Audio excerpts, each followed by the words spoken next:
So, growing up, as most of these videos start with, my mom was a server for a huge portion of my life. Because when you are poor, the easiest job in the world for you to get is a server. They generally don't require high school degrees. They generally don't require like a huge starting skill set, and most of the time every restaurant is just this gigantic revolving door of people going in and out. So I watched my mom work in restaurants all over the place for a good portion of my childhood. I was the kid who sat at the bar waiting for their mom to get off work, right? I was that kid. And so I think that my experience going into the restaurant business was a lot better than people who had never served before. Now, I had done some minor form of line cook before I went in, but like not really. I was a line cook for 2 days. And that's surprisingly not my shortest job ever. I'll tell you guys about my shortest job ever, but surprisingly, that's not the shortest job I've ever had. But I was a line cook for like 2 days, and the only reason I ended up quitting was because, I don't even actually remember. I probably was drunk at the time. But, so I go, last year, I go to this local barbecue joint. It's one of my favorite barbecue places in the entire world. And I was like, I want to work there because they have a burger that was fucking phenomenal. And you get your stuff, you get your food half off. So I was like, fuck yeah, I'm gonna just go over there. I'm gonna get my burger. It's half off, and we'll have a grand old time. So the way that I got the job was pretty traditional. I called them up. I said, hey, are you hiring? She said, yes, I am. I said, what do I need to do? She said, fill out the application, call me back. I filled out the application. I called her back. Once she said I had the job, it led to the most nightmarish thing I've ever seen in my life. Basically, I got the job, and then 2 weeks later, I started the job because they could not get a hold of a single person in HR to fucking put me in the system. Now, the store manager could have put me in the system, but she was on vacation at the time. So the assistant store manager, for whatever reason, does not have the power to put me in the system. So I literally would call them like every day and be like, am I in the system yet? No. Okay, am I in a system now? No. I've got fucking bills due. Can I please get in the goddamn system? And it was just terrible. It was terrible. But there were some red flags that I probably should have recognized that I'm going to tell to you now. Okay? So let's go over them. The very first red flag was actually that nightmare of a hiring process. But the very first red flag was when I got there, there was a lot of, you're supposed to do this, but you don't have to. There was a lot of that. And the reason that's a red flag isn't because I'm some sort of Puritan who wants to follow the rules. It's a red flag because it shows that every person in that restaurant did not give a single solitary great diddly dick about what happened. The second red flag is I became server lead in like 4 months. And the reason that is because out of all the employees there, like 5 of us actually did our goddamn jobs.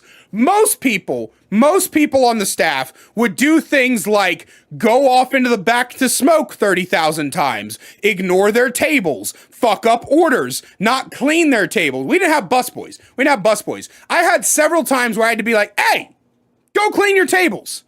An entire section with dirty dishes and all sorts of shit. And then the poor dishwasher, I always felt bad for whoever was on dish because they would sit with like an empty rack for like 2 hours. And then all of a sudden the entire restaurant's worth of dishes would just be unloaded on them. And you could always see the look on their face of pure anger as they could have been working on this shit the entire time. But you might be thinking to yourself, what's the job of a server lead? Well, a server lead does multiple things. They step in when management isn't available, and they train people, and they also are managers without the pay and without the title. Which was fantastic for me. I absolutely love how if you do your work hard enough, you just get rewarded with more work and not more pay. It's great how companies work that way. But in any case, uh, we had some problems there as well. So the second red flag was that nobody could get fired. No one could get fired. And I'm going to tell you the two worst people I've ever had in that restaurant and why I eventually quit. Because I want you to remember, and I'm going to tell you this, I'm going to tell you this for the rest of my life. I have never been fired from a job. I have quit all of them. So one day we get this dude into our restaurant. We're just going to call him Hank. Right. And I know that makes it sound like he was like some old creepy redneck dude, but he wasn't. He was actually a young, fairly attractive black guy. I'm just using Hank because that's the first name that popped into my head and I don't want to use his real name. So Hank gets hired on and I take Hank to the training. I'm his trainer, right? I'm teaching him all the ropes. He meets one of the girls who works there named Sarah. Again, not her real name. Sarah shakes his hand. She says, "Nice to meet you." And she starts to walk away. And I saw the look on his face as he watched her walk away. Don't fuck your coworkers. That is the number one rule I have learned. Don't fuck your coworkers. Don't be friends with your coworkers. Don't let your coworkers into your personal life. But I am not going to sit here and tell this 20-year-old dude what he can do with his fucking life. He's young. He'll figure it out. But I did recognize that because of the way he watched her walk away and because of the way he was watching all the women in the place, that he was going to try to fuck all of them. So I told him straight up, I looked him dead in the face. I said, "Look at me, Hank. Every hostess is underage." One more time. Every hostess is underage. That night, not an hour later, I hear a broom get thrown across the back alley kitchen. And I come around the corner and I'm like, what the fuck was that? As it turns out, Mr. Premonition over here goes over to the fucking one of the hostess and he goes, "Hey mama, let me get your number." And she goes, "I'm 16. And he responded in the most rational way possible by throwing the broom and going, "Fuck." So anyway, you would think that would be enough to get him fired. It's not. No. That doesn't get him fired. What happens is instead the store manager's like, "We're just going to reduce his hours." Now, I wish that was like the end of the story. Reduce his hours, he quits, we don't have to deal with him anymore. That's not the end of the story. The end of the story, with this guy in particular, is he comes up to the, he's working in the kitchen. So they basically stopped him being a server. They put him in the kitchen, where he's basically away from the hostess. He's only does dishes and sometimes he does line work. And one day I'm in the back and one day we're swamped with orders and I'm waiting on a side of okra. And I'm like, "Hey, Hank, I need a side of okra. Hank, I need a side of okra. Hank, I need a side of okra." I repeated myself like 10 times. The guy just straight up would not respond. So I said, fuck it. I went around the back and I started to grab the okra myself. This fucking loser comes up, rips the side out of my hand. So I have like a little ramekin. I've got it in my hand. I'm about to put it. He rips it out of my hand, throws it to the ground and goes, "I fucking got it." So I calmly responded, "If you don't get the fuck out of my face, your head is going in the hot oil." This fucking loser cocks his fist back to take a swing at me. So the manager steps between us, says, hey, you two need to back up. She pushes us away, and he follows me. He follows me out of the fucking kitchen. I am like, "Yeah, you're right. I need to step away. I'm too angry. I need to lay." So he follows me. And the manager's screaming at him. And eventually, they bring him down to 1 hour a week. They don't fire him for attempting to take a swing at me. They bring him down to 1 hour a week. For some reason, that is not what made me quit. That's not what made me quit. Eventually, Hank quits. Eventually, he gets the fuck out. He quits. Whatever. In walks Michelle. Again, not her real name. Michelle gets hired. I train Michelle. Multiple people train Michelle. And Michelle then proceeds to prove herself to be one of the most shitty coworkers you've ever seen in your entire fucking life. She does not do her side work. She regularly ignores her tables. She doesn't clean them off in time. She breaks dress code constantly. Our dress code was simple. It was very simple. Jeans and a work shirt. And the work shirt wasn't like a polo or a dress shirt or anything. It was just a t-shirt that they give you for free. She would regularly wear leggings, Crocs, fucking one time she came to work in sandals. Like, what do you think this is? This isn't, you're not working from home in the restaurant, bitch. Like, they required you to be presentable. And she just wouldn't be. One time she showed up to work in capris. Why? I knew why. It's because her ass was fucking huge and she wanted to try to show it off, and jeans don't do that well. Buy some skinny jeans, I guess. So anyway, I eventually get very tired of consistently having to tell her to do her goddamn job. And at this point, I was in this weird transitionary period where my word to the managers mattered, but again, nobody could get fired.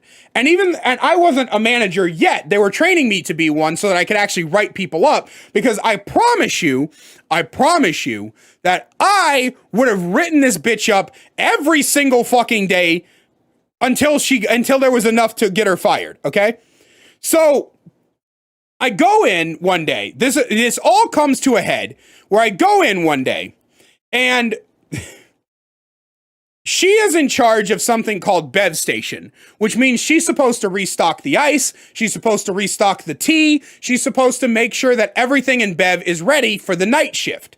And she was in what we call the transition shift. So she basically, it was only her in the restaurant for an hour between the morning shift leaving and the night shift arriving. Now you might think to yourself, well, Kaiser, she was by herself in the restaurant. Obviously she doesn't have time to do anything, but no. The restaurant that I worked at was fucking dead. You know how you hear all those stories about servers who over the weekend make like $1,000 or some shit like that? Because, oh my God, dude, Saturday nights are your money maker. The average Saturday night for us was like the server might make like $200, if that. Like, this is a restaurant that legitimately got, like, negative business. Like, I have no idea how we had so many servers on staff when we made no money. Like, there were days where I would get, like, 2 tables. I would show up, I would be there for 4 hours, I get 2 tables, and I go home. And the transitionary period is that point in time where you're there by yourself, but nobody shows up. And I checked, she had only had 1 table in that hour. So she had plenty of time to, do her job. And so I came back, I come to work, and I walk in and I see that nothing is done. The ice is basically empty. The tea is basically empty. Nothing is done. So in a bout of frustration, I ask another one of the employees to please get me some ice and I would fix the tea. Now, the important thing about the tea is that the machine brews exactly enough tea to reach the brim of the container. If you do not dump the old tea out, then it will overflow. In my irritation, I forgot to check to see if there was even a little bit left. Turns out there was a little bit left. You could see the bottom, but there was enough left to where when the tea brewed, it would overflow. So once it overflowed, I realized that I kind of fucked up and I had to start cleaning up the mess around that area. And the thing is that over there, we had a two-faced hostess. She had to be friends with everybody. So she would come to you, be nice to you, but if she heard you say something about another coworker, she would go to that other coworker. Now, I want to make it clear that I don't hide my feelings. And this and Michelle was the kind of person who wanted to be friends with their coworkers. I don't want to be friends with my coworkers. So Michelle comes up a few days prior. Michelle was like, we work together. I don't want to hate each other. I was like, I just want you to do your job. Like, I don't care about who you are as a person. I just want you to do your job. That's literally it. I'm not here to be your friend. I just want you to do your fucking job. And so when I told the other employee to go get the ice, I said the diva didn't do her job as normal. And so the hostess ran to Michelle and was like, Joe called you a diva. And so Michelle decided that she was going to get in my face. I don't know what it is with people in getting in my face when they have a problem with me. It's one of the most infuriating things. Like, can I ask that to like everybody? Why do you guys do this when you have a problem with someone? What is this going to solve? What is this going to accomplish? But piss the other person off, right? So she gets in my face while I'm trying to clean up because of her mistake. And she's like, the shift just started. Why are you being so mean to me anyway? I'm like, I just want you to do your job, Michelle. And then she looks me dead in my bedroom blue eyes and she goes, I do my job better than you. I calmly told her to back the fuck up or she would find out that I am an equal opportunity ass whipper. And then the next day, I told my manager, I quit because fuck you. If people can get away with being a pedophile, starting fights in the kitchen, and not doing their job, then what the hell am I doing here? And my manager responded, well, it sucks to lose you.